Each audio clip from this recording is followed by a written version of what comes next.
Começa agora um programa que traz tudo sobre o livro mais lido em todos os tempos. Apresentamos O Som do Livro.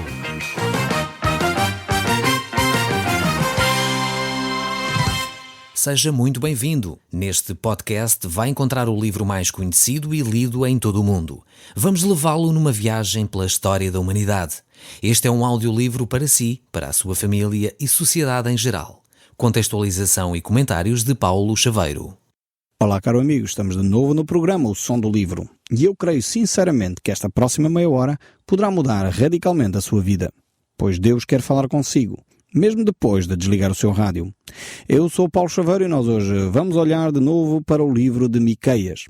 Este livro onde o profeta Miqueias nos apresenta a vinda de Cristo como este aspecto messiânico, onde Cristo vai estabelecer o seu reino aqui na terra e onde ele vai estabelecer um reino de paz, de justiça, de harmonia entre nós. Então Miqueias diz assim aqui no capítulo 6, verso 1. Ouvi agora o que diz o Senhor. Levanta-te, defende a tua causa perante os montes e ouçam os montes a tua voz. Este capítulo aqui, o capítulo 6, começa de uma forma muito interessante. Este capítulo, por um lado, apresenta a nação de Israel num tribunal, podemos dizer assim. Uma conversa que Deus vai fazer com a nação de Israel. Ouvi agora, diz o Senhor. Começa este capítulo por dizer, é uma invocação que não é só dirigida aqui à nação de Israel, não é só dirigida ao Reino do Norte, mas é uma invocação dirigida a todo o mundo. E ela é dirigida a todo o mundo porquê? Porque efetivamente Israel não tem ouvido aquilo que Deus lhe tem dito. E Deus de alguma forma convoca, acho aqui interessante esta expressão, convoca todo o mundo para que Israel se possa defender. Defenda a tua causa perante os montes e ouçam os outeiros a tua voz. É importante dizer que esta é uma expressão poética, por um lado, não tem a ver aqui com animismo, não é? No sentido que a natureza é uma natureza, nós sabemos que é uma natureza viva, por um lado, mas não é no sentido que a natureza em si é que vai julgar a nação de Israel. Em muitas circunstâncias, a Bíblia apresenta os montes, os outeiros, as montanhas, como nações e povos que de alguma forma devem de aprender com esta controvérsia. Muitas lições, de facto, nós deveríamos aprender com os erros dos outros. Como vocês já sabem, já tenho citado algumas vezes aqui esse meu amigo Vítor que me ensinou esse ditado, enfim, que não é dele, como é óbvio, original, mas foi ele que me ensinou, que diz, o homem sábio é aquele que aprende com os erros dos outros. O homem inteligente é aquele que aprende com os seus próprios erros. E o homem burro é aquele que nunca aprende, nem com os erros dele, nem com os dos outros. Então, de alguma forma, Deus aqui convoca os povos para ver se eles são sábios, para ver se eles são capazes de aprender com os erros que a nação de Israel estava a cometer. Então, estes outeiros aqui, estas montanhas, simbolizam as nações. E, de alguma forma, os outeiros simbolizam os povos menores. Então, há uma convocação da parte de Deus para que todos os povos se reúnam, tomem atenção àquilo que vai acontecer neste diálogo entre Deus e o povo de Israel, para de facto estas nações, estes povos, possam aprender então alguma coisa com os erros que Israel cometeu. Nós temos lembrado certamente que Israel tinha sido escolhido por Deus para de alguma forma espalhar a grandeza, a glória de Deus pelas nações, e não o fez. Pelo menos não desenvolveu como Deus tinha intenção. Tornou-se um povo extremamente fechado sobre si próprio, um povo que considerava os gentios como alguém com o qual não podiam de facto sequer cruzar, e esqueceram-se da missão que eles tinham. Portanto, não perceberam o espírito que Deus queria incutir no seu povo, esse espírito de amor, esse espírito de compaixão para com os outros que não conhecem a Deus.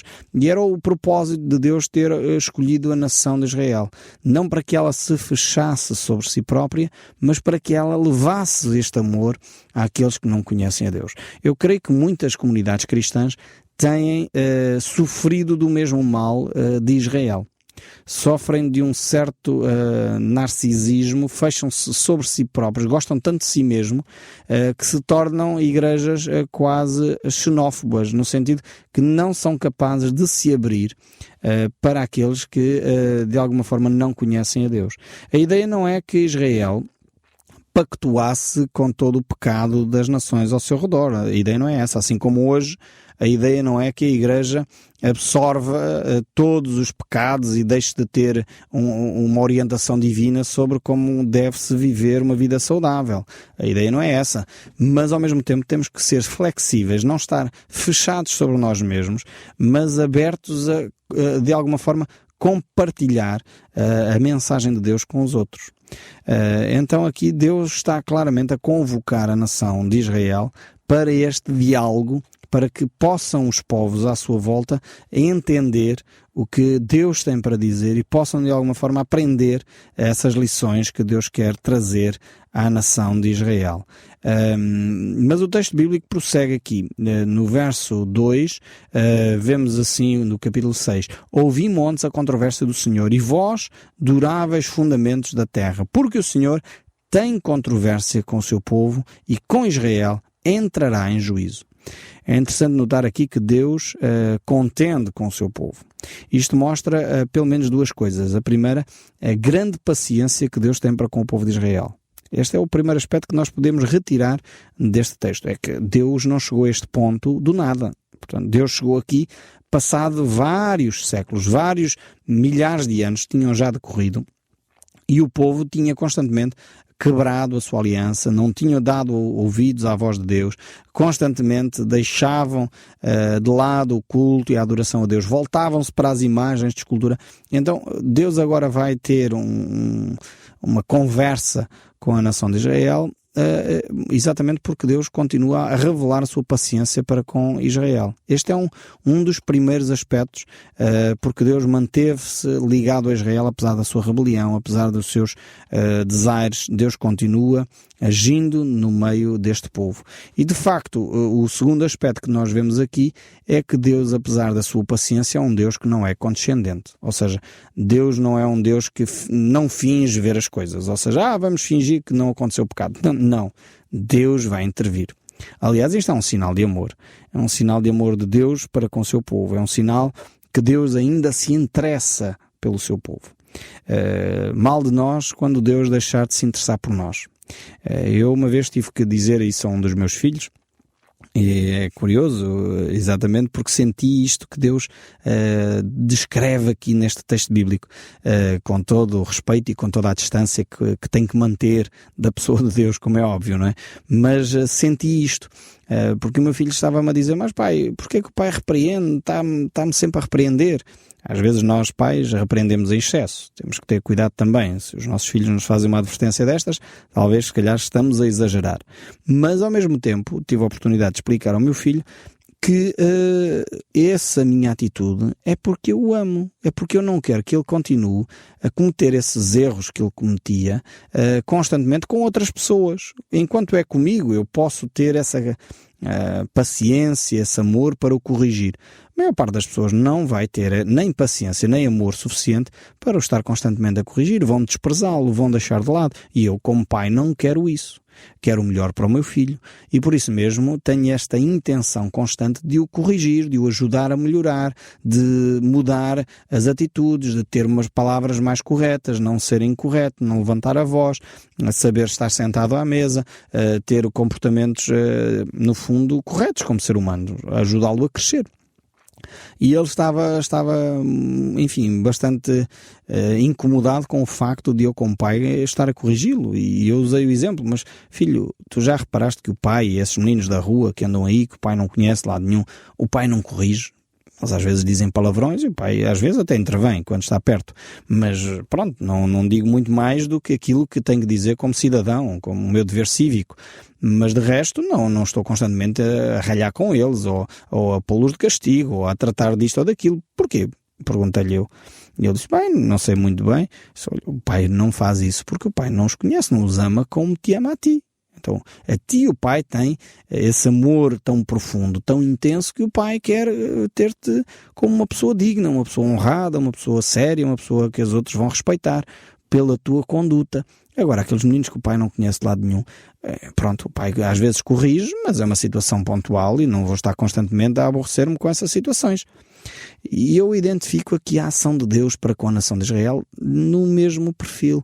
Deus, de facto, corrige o seu povo, chama constantemente o seu povo, dá-se este trabalho de alguma forma dizer: eu vou convocar até as nações para que nós possamos ter aqui alguém que julgue entre nós, que fique aqui a avaliar aquilo que é correto e não é correto neste procedimento que vocês têm tido. E Deus convoca a natureza, convoca os povos, convoca as nações para este diálogo com o seu povo. E diz o verso 3: povo meu, que te tenho feito, com que te enfadei, responde-me. Deus é tão bondoso. Eu sinceramente às vezes tenho que reconhecer o meu erro, que é no passado algumas pessoas dizem: quando eu olho para o Velho Testamento, Deus é um Deus vingativo, um Deus que condena os povos, um Deus que castiga. E eu tenho começado a ler, e desde que tenho feito este programa, o Som do Livro, convosco, tenho lido a Bíblia de uma forma diferente convosco aqui, e tenho aprendido muito convosco, verdade seja dita, porque na realidade tenho percebido mais do que o Deus vingativo, o Deus que castiga. É verdade que Ele castiga, mas é um Deus de amor, e é por isso que Ele castiga, assim como eu, como pai, castigo os meus filhos, com peso, com medida. Agora, se um pai é violento, o pai tem que ser processado por violência doméstica. Se um pai, ao bater no filho, deixa-lhe marcas profundas ou coisas do género, pois aí estamos diante de um caso de violência completamente diferente. Não é disto que a Bíblia está a falar, não é disto que nós, como educadores, temos a responsabilidade de fazer, e aí é um crime, tem que ser condenado. Mas quando nós olhamos para o texto bíblico, vemos Deus que é um Deus de amor. Vejam bem aqui o texto bíblico. Deus pergunta: mas em que é que eu te estou a enfadar? O que é que tem sido da minha parte como Deus algo que tem sido mal feito? Respondam-me. Deus apela para uma resposta do seu povo. Tremendo amor este que Deus tem para com o seu povo. E este é o mesmo amor que Deus manifesta para cada um de nós. É tremendo. Eu tenho ficado extasiado ao ler estas páginas das Escrituras e a ver como Deus nos ama, como Deus tem um cuidado intenso para connosco, mesmo quando nós falhamos, mesmo quando nós cometemos atrocidades. E estamos lembrados, quer dizer, não podemos nos esquecer do contexto histórico em que Deus faz esta pergunta ao seu povo. O povo estava afastado de Deus, estava a dobrar os seus joelhos diante de imagens de escultura. O povo estava a fazer sacrifício dos seus próprios filhos. Vejam bem a aberração, a atitude aberrante do povo de Israel, o extremo em que eles já estavam. Estavam a desprezar o culto a Deus. Enfim, estavam num limite, tornaram-se religiosos. Basicamente era cerimónias atrás de cerimónias, era animais atrás de animais, mas já não fazia sentido nenhum para eles aquilo. E Deus diz: será que é sensato? Em que é que eu tenho-vos enfadado? Em que é que eu tenho sido mau para convosco, como pai, como Deus, como alguém que vos ama? O verso 4 prossegue este diálogo lindíssimo que nós encontramos aqui nas Escrituras. Pois te fiz sair da terra do Egito, da casa da servidão te remi, enviei diante de ti Moisés, Arão e Miriam. Vemos como Deus agora vai fazer uma resenha histórica. Deus é um Deus que gosta de olhar e ver o percurso que cada um de nós fazemos. Eu tenho aprendido que Deus é um Deus de processos. Nós somos pessoas do aqui e do agora. Essencialmente a nova geração, a geração, o que eu costumo chamar a geração do micro-ondas, da qual eu faço parte. Ainda sou um jovem, gosto-me de dizer isso, ainda sou um jovem. O bilhete de identidade é que já diz outra coisa, mas eu ainda continuo a ser jovem. Mas somos a geração do micro-ondas, somos a geração do telemóvel, somos a geração do aqui e agora. Se o computador leva 5 segundos a abrir, nós compramos um outro que já leva só 3. Não queremos as coisas demoradas, queremos as coisas rápidas. Mas Deus é um Deus de processos. Deus é um Deus que enviou o seu Filho. Vejam bem o amor de Deus, a paciência de Deus para connosco. Deus podia ter enviado o seu Filho Jesus, já homem de 30 anos, aqui à Terra. Tinha resolvido ali um período de 30 anos, tinha encurtado um período de 30 anos de uma forma tremenda. Mas Deus enviou Jesus em forma de um bebê que teve 9 meses de gestação, depois nasceu, foi cuidado por Maria e José, com todo o amor e cuidado, Vejam bem como Deus aprecia a história. Deus é um Deus de processos. E sabem porque é que Deus é um Deus de processos? Por sua causa e por minha. É que nós não temos a capacidade de mudanças muito rápidas. Eu não sei se você já se apercebeu. Aliás, os psicólogos têm estudado, enfim, os traumas das pessoas e as perdas, eles chamam perdas, e eles dizem que mesmo mudanças para melhor provocam perdas emocionais.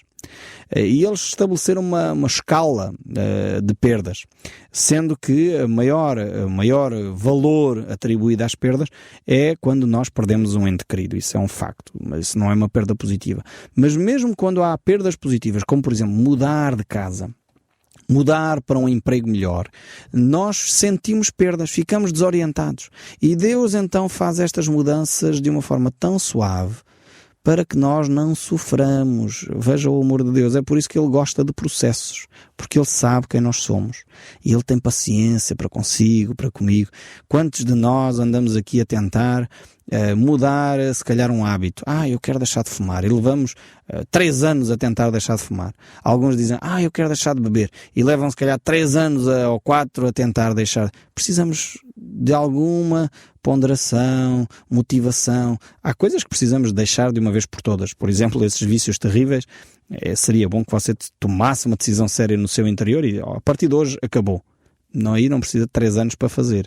Mas mudanças de comportamento. Se calhar você diz assim, como eu gostava de deixar de dizer mal da minha vizinha. Mas ainda não deixou, continua, volta e meia recorre a esse hábito de dizer mal deste, daquele. E Deus diz, não é esse o caminho, estás a errar.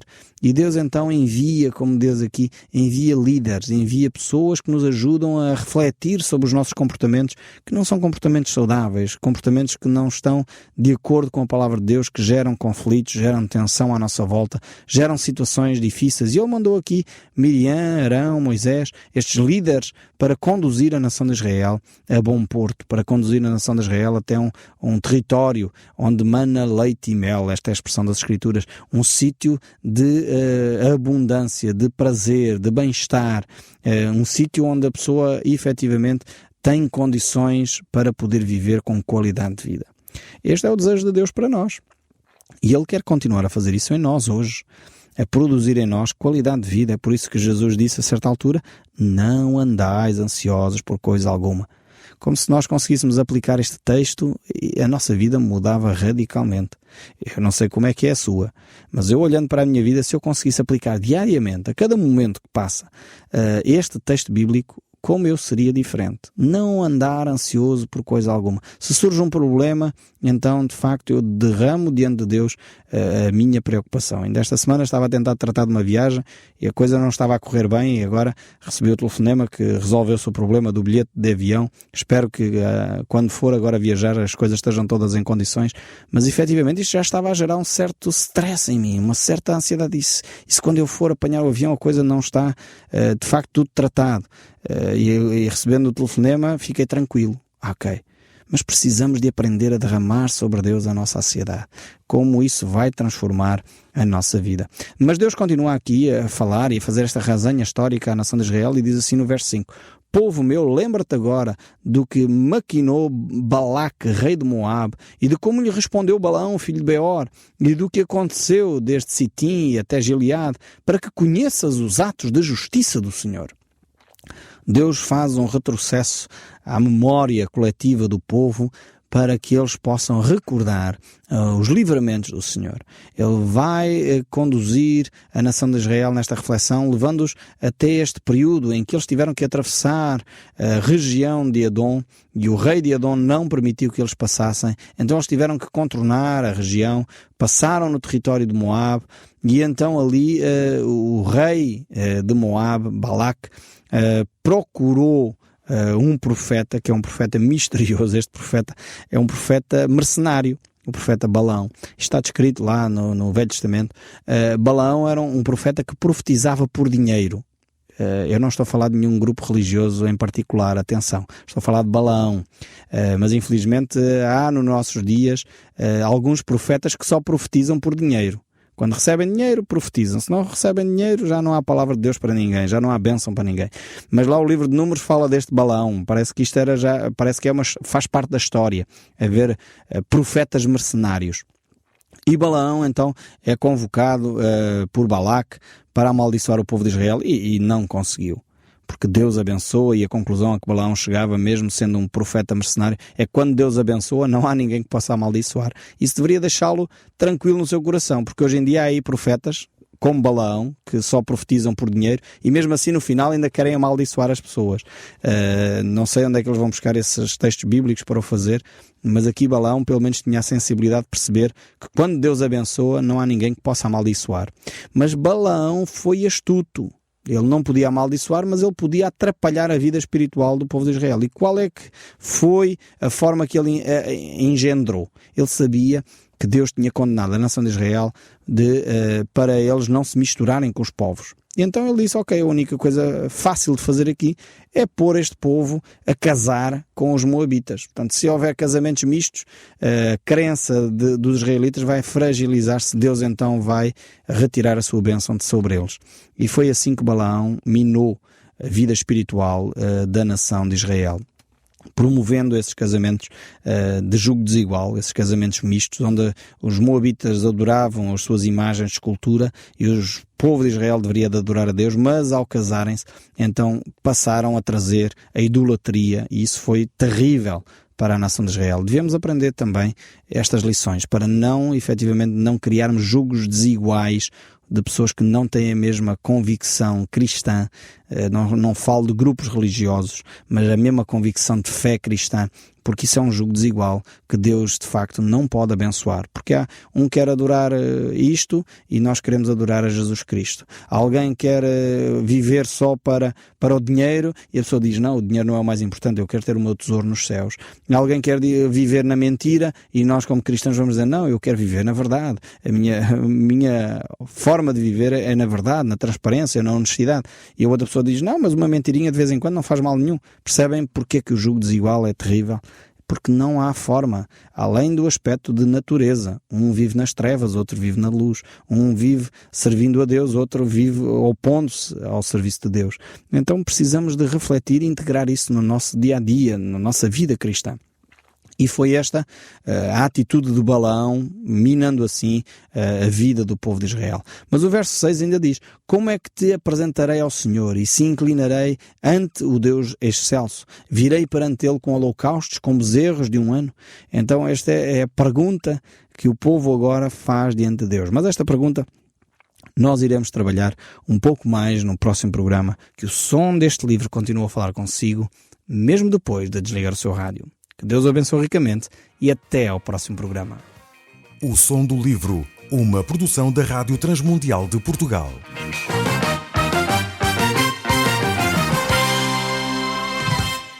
RTM. Conhece todos os nossos programas em rtmportugal.org. Uma produção da Rádio Transmundial de Portugal.